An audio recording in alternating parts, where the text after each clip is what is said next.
Você sabe o que está acontecendo na astrofísica atualmente? E para diminuir essa distância entre o mundo da ciência e vocês, vem aqui comigo, senta aqui no sofá que hoje eu vou te explicar.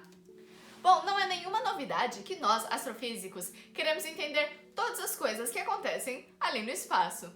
Mas a gente pode tentar decifrar as coisas que estão acontecendo usando pistas. É como decifrar um quebra-cabeça. Ficou curioso? Então vem comigo nesse vídeo. Eu sou a Kaori Nakashima, doutoranda em astrofísica, falando pelo canal Ciência em Si. Um canal que quer mostrar pra você que ciência pode ser fácil, legal e acessível no seu dia a dia.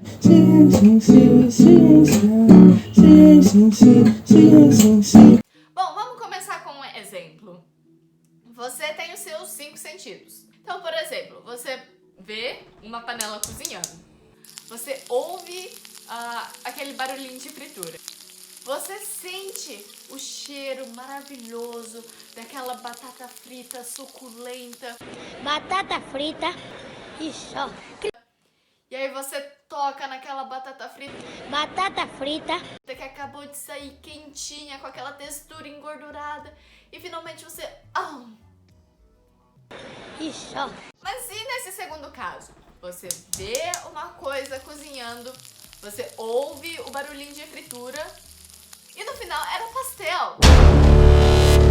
O que também é muito bom. E o que eu quero dizer com isso é que com diferentes respostas dos seus 5 sentidos, você consegue decifrar todas as coisas que acontecem ao seu redor. Você consegue decifrar se é uma batata frita ou se é um pastel.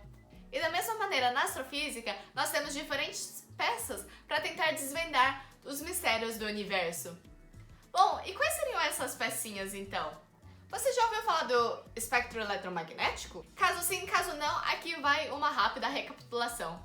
O espectro eletromagnético é composto de ondas. Olha a onda, olha a onda. E essas ondas podem ter diferentes tamanhos. Tamanhos maiores, fica aqui desse lado aqui, que seriam ondas de rádio, por exemplo. E conforme você vai diminuindo o tamanho dessas ondas, você tem ondas de infravermelho, ondas de luz, raio-x e radiação gama, que são as radiações mais energéticas do universo. Aí você pode falar, não sei de nada disso. Mas na verdade esse espectro eletromagnético está muito presente no seu dia a dia. Por exemplo, as ondas de infravermelho.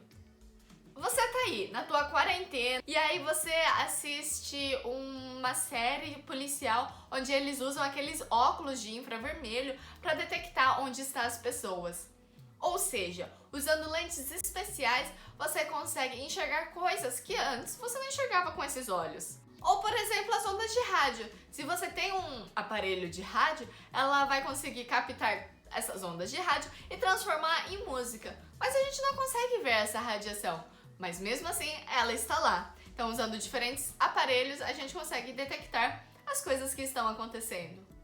Ou, por exemplo, quando você quebra um osso, precisa ir no médico e tira um raio-x. Com isso, você consegue ver os ossos que estão dentro do nosso corpo, que com os nossos olhos, meramente, a gente não consegue ver. Nós temos também a radiação gama, que é a radiação mais energética que nós temos no universo.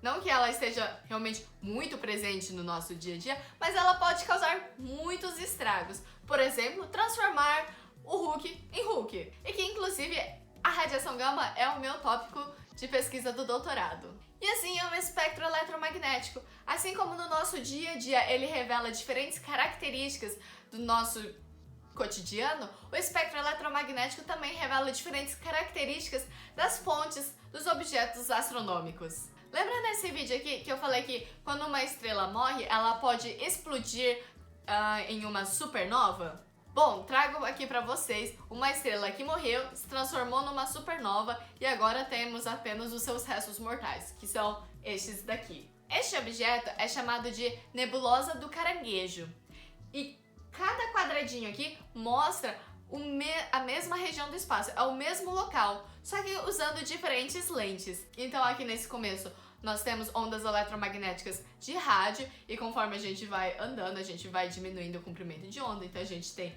o visível, raio-x, radiação gama. E juntando esses diferentes quadradinhos, essas diferentes medições, a gente pode entender o que está acontecendo lá. Por exemplo, aqui nesse primeiro quadradinho, a gente vê que ela é grande, ela se estende. Mas conforme a gente vai andando, a gente vê que para radiação gama a gente tem apenas um pontinho. Então significa que a nebulosa do Caranguejo, ela é grande, sim, mas que as partículas mais energéticas, as partículas que emitem radiação gama, elas estão centradas em um ponto só. Então, juntando diferentes informações, a gente consegue entender um pouquinho mais do que está acontecendo lá no espaço. Tá, parece muito interessante, mas será que a gente consegue mais peças do que apenas o espectro eletromagnético? Quê? Você quer mais?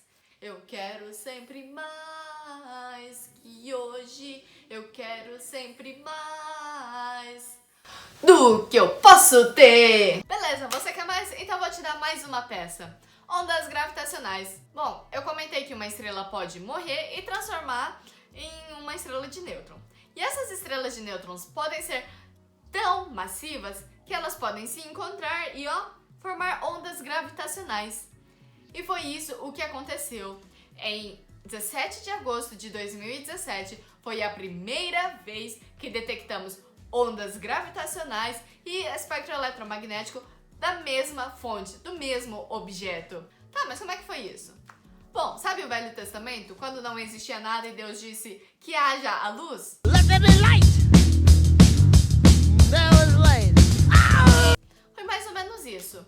Imagina que você tá observando o céu e tá tudo escuro. E do nada você recebe de um ponto, você consegue medir ondas gravitacionais. E segundos depois deste mesmo ponto, você consegue medir ondas de radiação gama. Do nada aparece uma fonte de radiação gama. E algumas horas depois desse mesmo ponto, onde não existia nada, você também consegue medir ondas de infravermelho ou de luz visível. E alguns dias depois, você consegue o quê? Da mesma posição, medir também ondas de raio-x. É tipo assim, você tá num quarto escuro e aos poucos você vai acendendo luzes e luzes e aí você consegue enxergar tudo o que está acontecendo ao seu redor. E foi mais ou menos isso que aconteceu. Com diversas medições, a gente pôde entender o que estava realmente acontecendo. E o que aconteceu neste evento pode ser descrito nesse vídeo aqui. Roda a vinheta, Simone!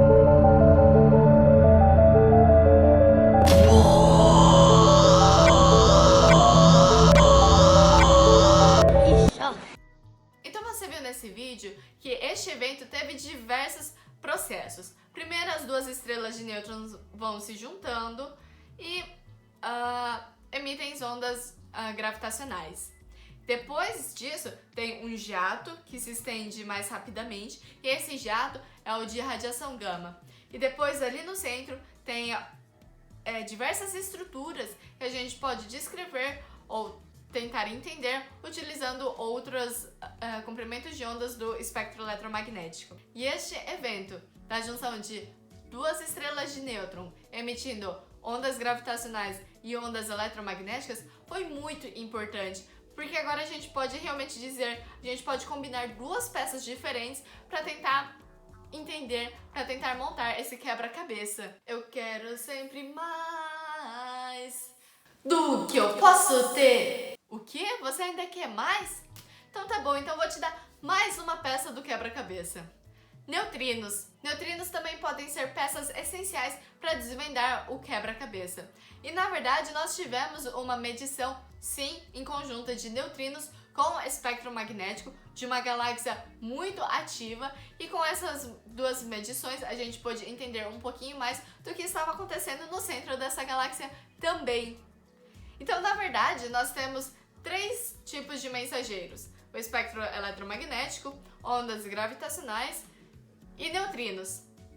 Mas, infelizmente, até hoje, nós não tivemos uma medição com esses três mensageiros. Nós tivemos apenas ondas gravitacionais e espectro eletromagnético, ou neutrinos e espectro eletromagnético. Mas quem sabe, Quando você virar um cientista, você não vai ser o primeiro a fazer a detecção com esses 3 mensageiros. Então é isso, espero que vocês tenham gostado de entrar um pouquinho mais no mundo da astrofísica e entender como que a gente faz para desvendar os mistérios do universo. Bom, então é isso, não esquece de curtir o nosso vídeo, se inscrever no nosso canal. E você sabia também que a gente tem uma página super bacana no Instagram? Corre lá para conferir!